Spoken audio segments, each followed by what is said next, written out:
Welcome to Freed on Business.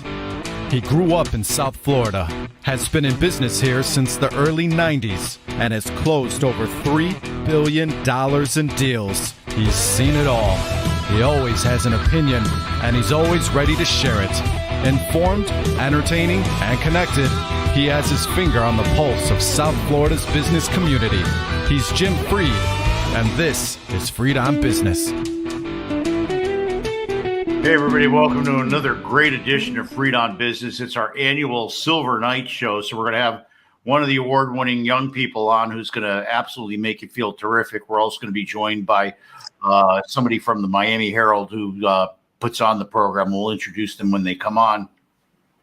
You know, we've been on for about 15 years now. I guess it is 15 years. And wanted to thank our sponsors for well over the last decade, Warren Henry Automotive Group.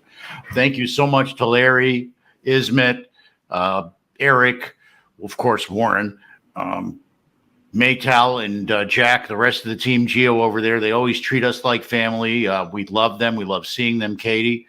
You know, stick with us.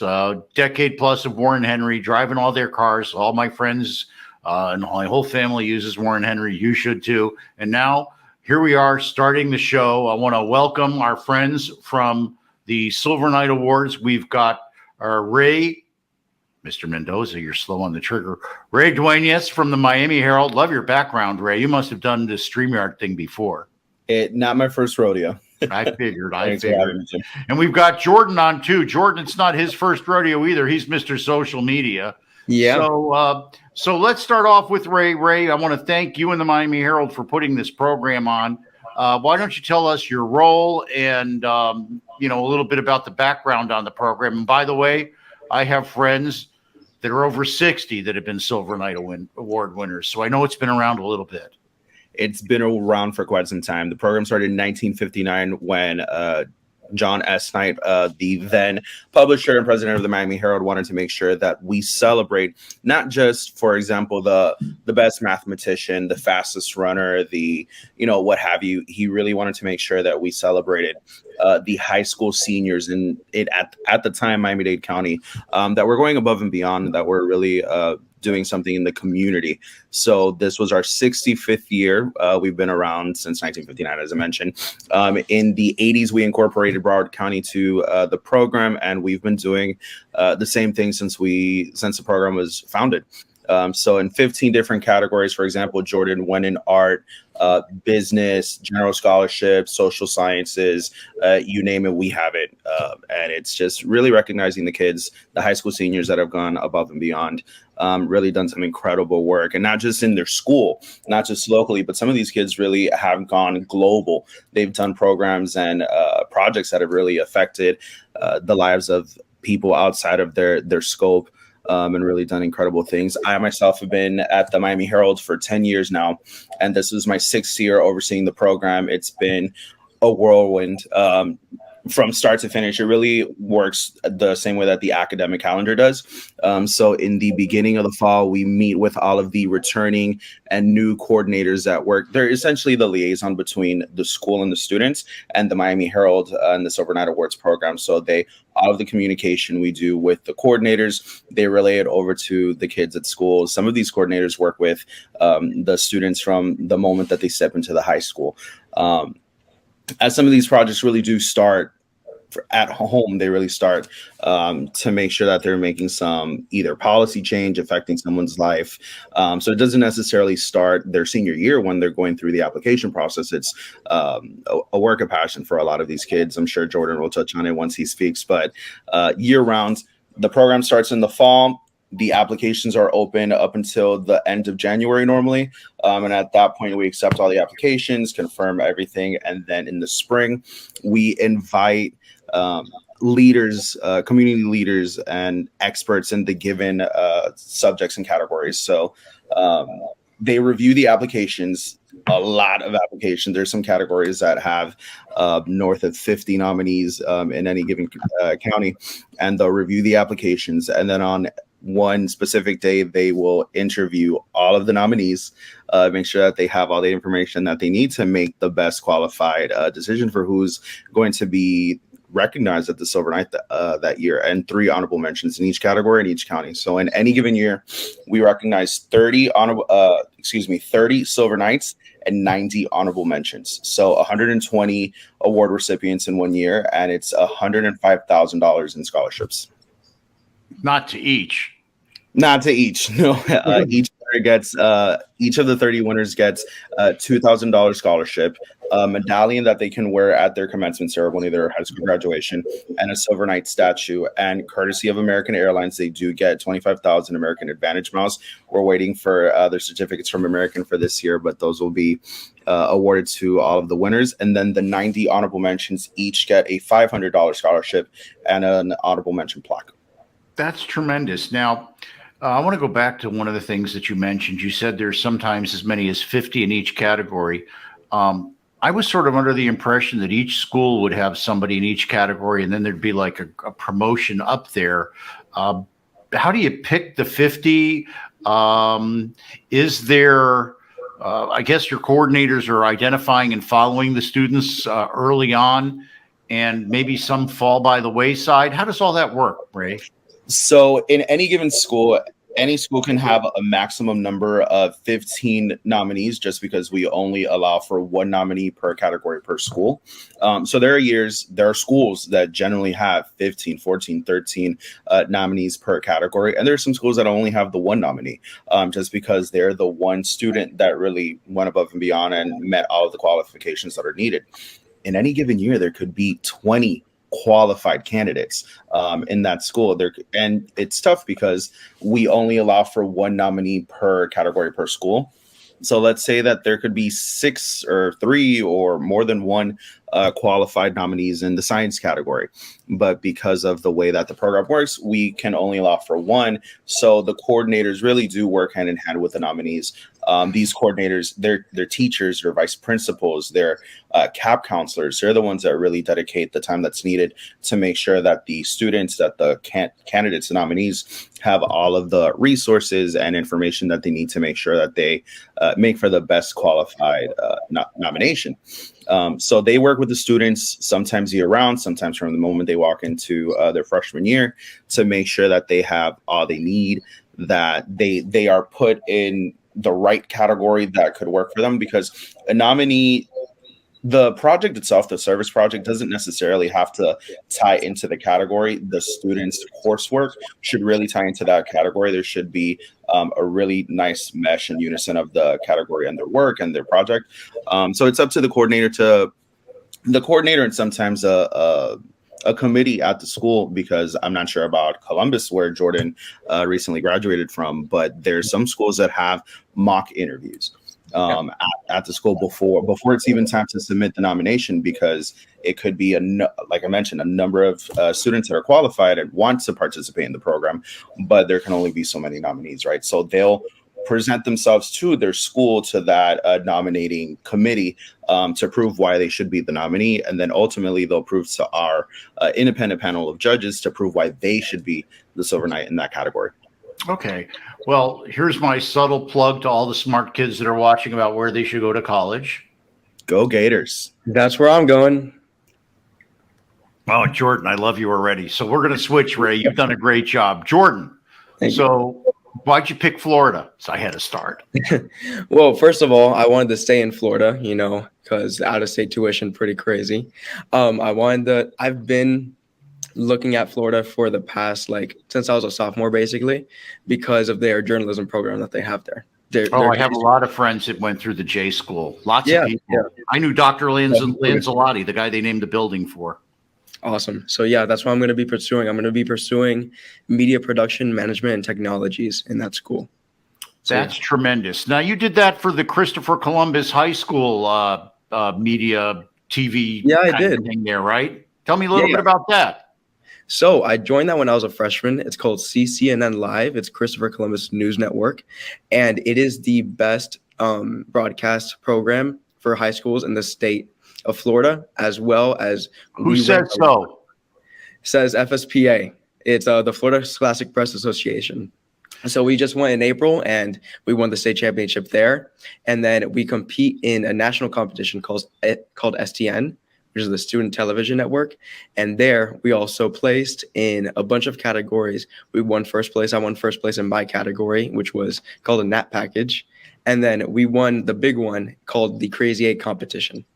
Well, just Mr. Mendoza doesn't even know this, but when I was in high school, I did the same thing. Really? Yeah, we had just started a TV station. That's how I learned that you can light somebody up and they get real hot and the lights get hot, which is why the TV studio is always freezing cold. That's what I basically learned from that. But no, I do it today. I light up my face. You didn't see it, but I measure my face to see if it's sort of balanced. This side is outside. This side is the actual light. The light. The light. Great job. Okay. So, yeah, this is the home studio network. I love it. Mr. Mendoza helped me do all this stuff. Sorry, Ray. Jordan's the feature now. I got to just lean in on Jordan. Go for it.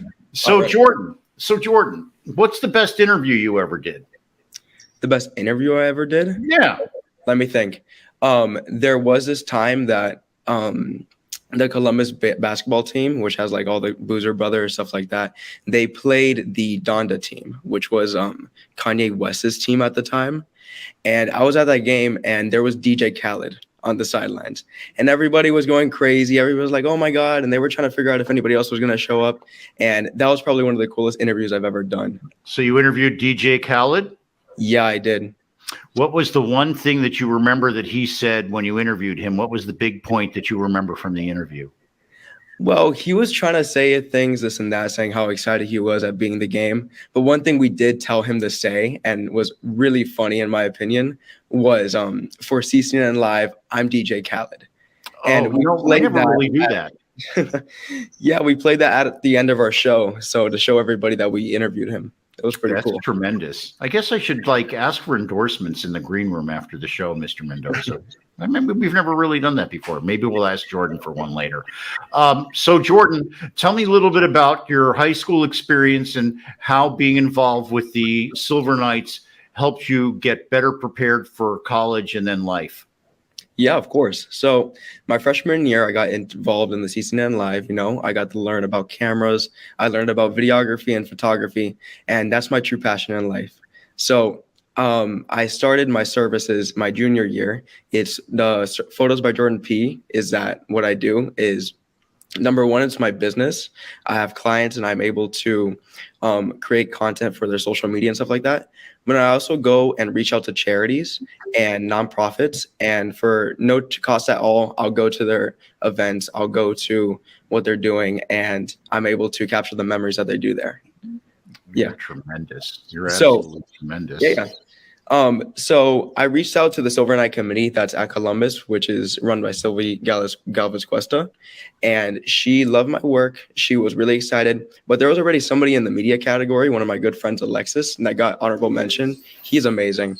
And what we did was,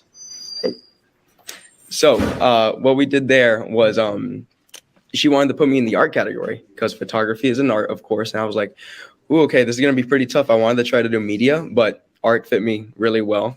So I got into that. I did the whole application process and it was actually really well. And it was a long process. But after that, I submitted it. Then we had mock interviews and those mock interviews were really good. I did it with the committee that we had there, did about 2 or 3. And then after that, went to the actual interview. And that was a whole experience in itself. I was there with my portfolio in my hand. I was a little bit shaky because I was nervous that they're going to be expecting maybe like an artist, like a visual artist. But then I have my photos that I printed out and I just rambled on about 15 minutes about myself. And I think I did a pretty good job in that. And it's really prepared me so much because I've had other interviews as well for internships and stuff like that, that this has been an incredible experience for me to experience how professional it really is. Well, you're tremendous, Ray. You should be feeling good about this. We're going to take a break. Mr. Mendoza, you're up.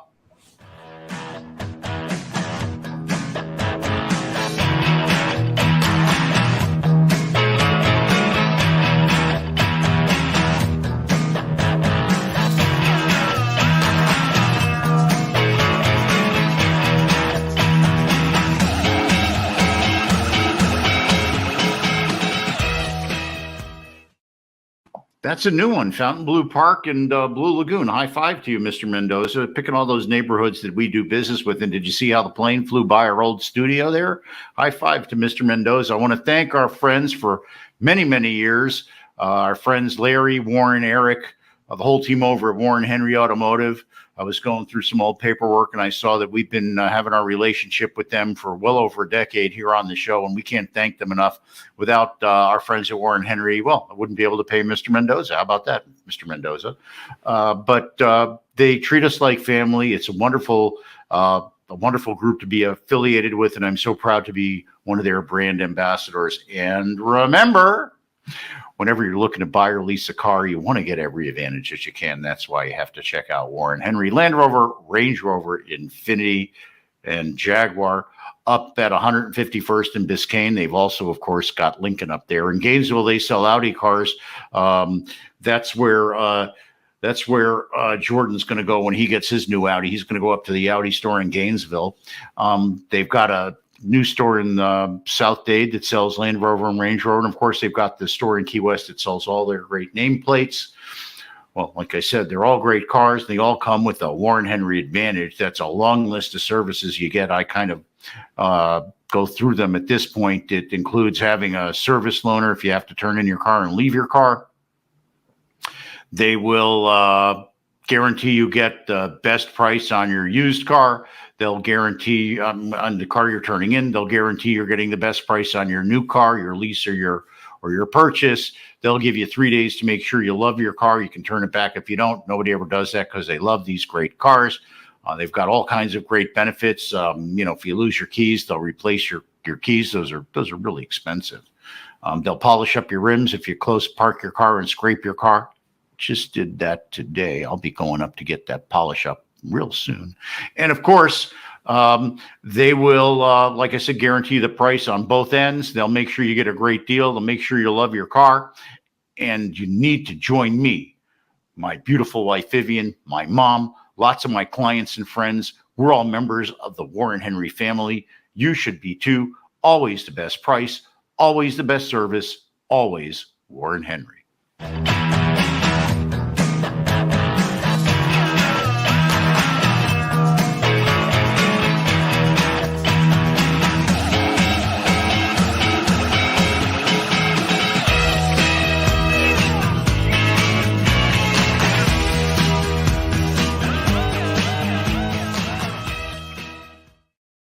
Love that Warren Henry ad. They drive by all the deals that I've done. High five to me on those. High five to them too. High five to Mr. Mendoza for putting the whole thing together.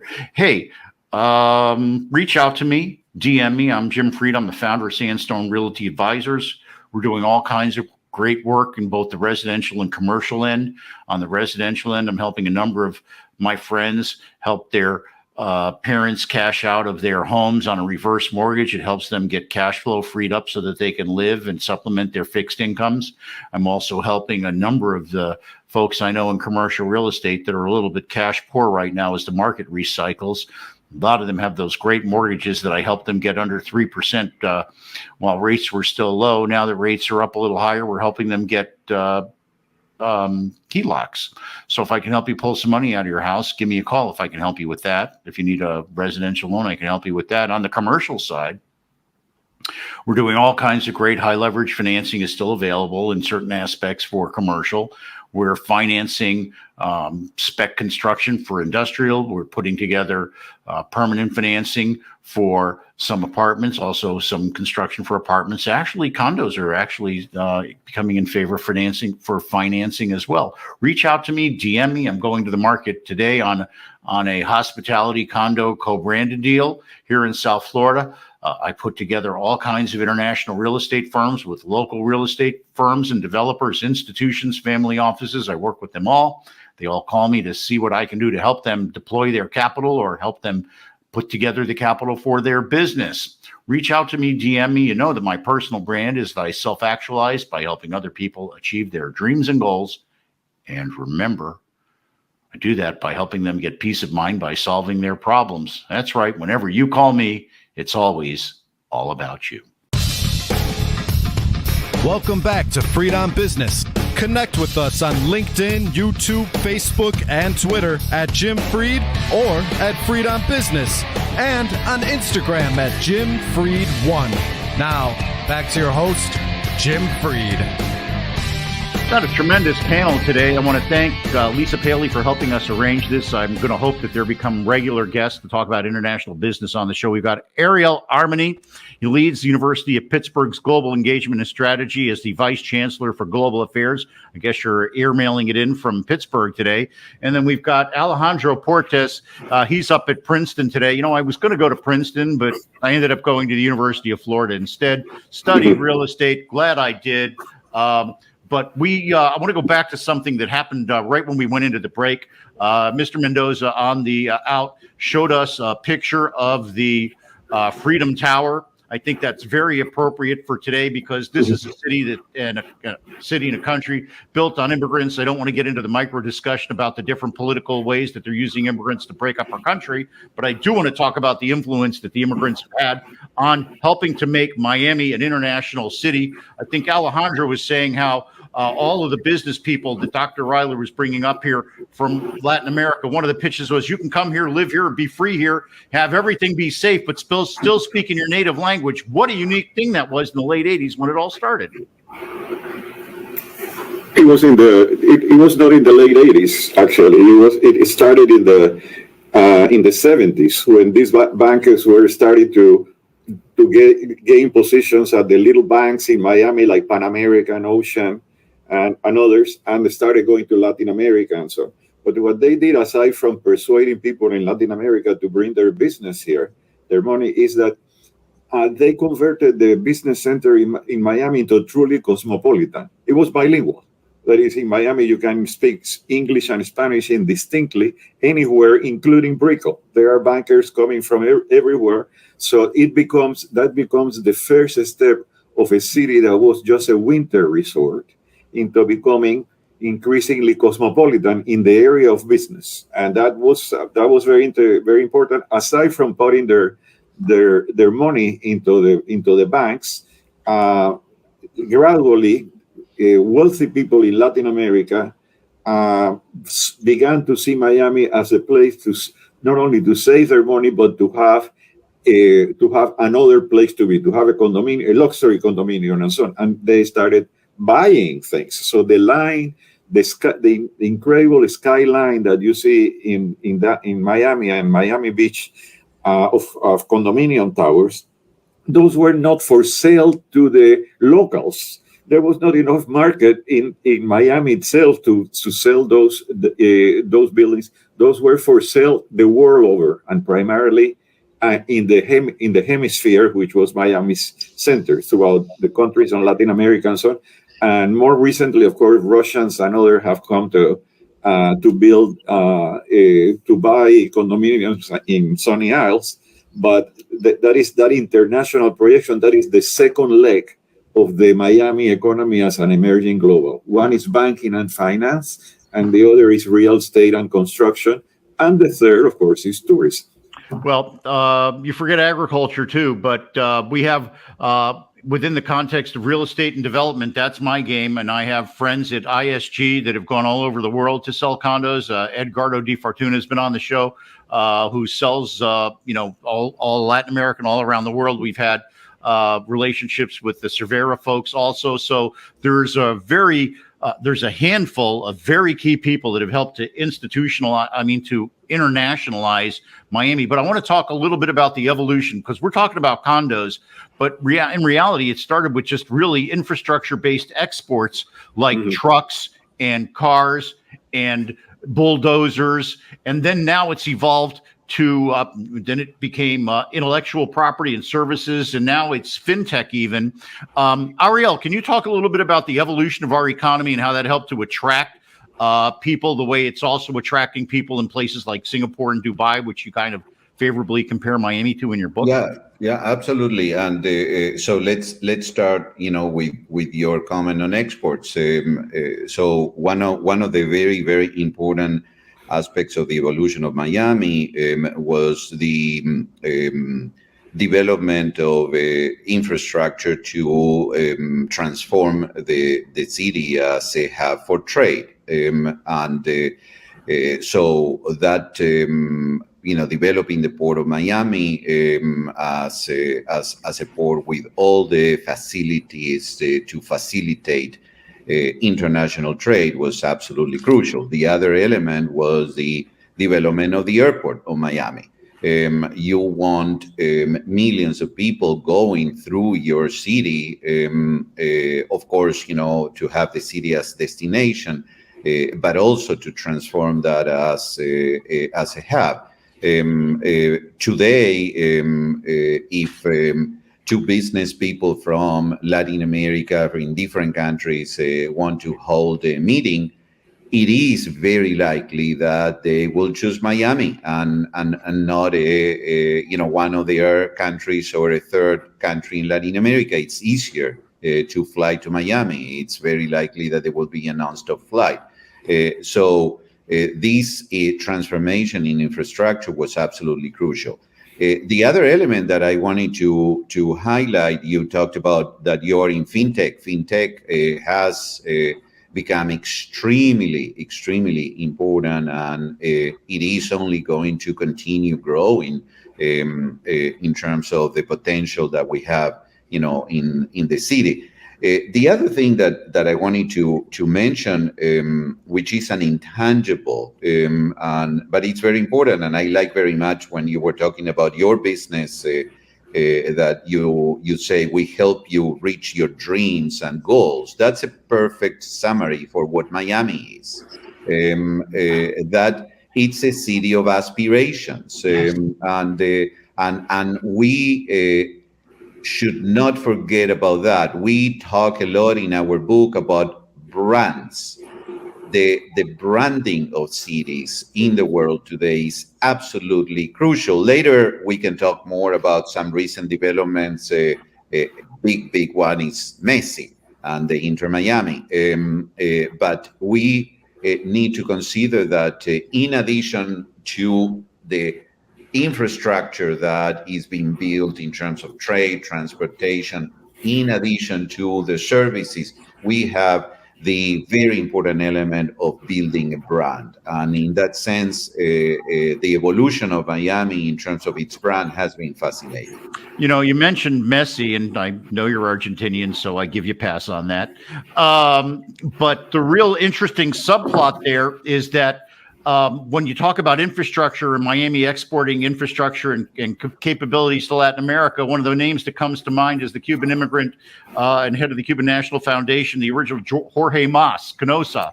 And now who's the owner of the soccer team? And it's Jorge Mas. So I think that it's incredibly important to talk about the multi-generational aspects of this. We had Capital Bank, we had Abel Holtz, and then his son Javier became a banker down here.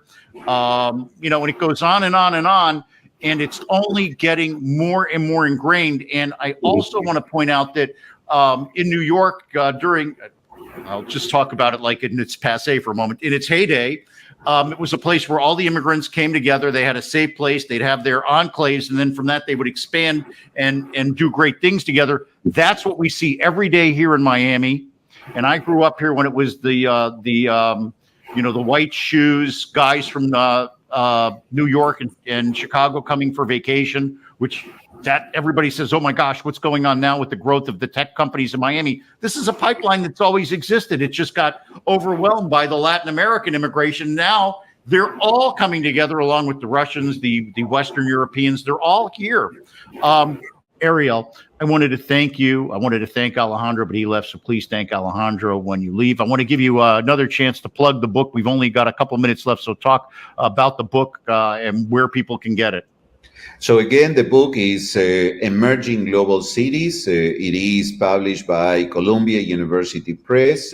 People can easily get it through the Columbia site or, of course, through Amazon or any of the other platforms. And as you mentioned, there are still a few copies at Books and Books that are autographed. And so I encourage people, if they're going to be around in Coral Gables, to stop by and get the few copies that are there left.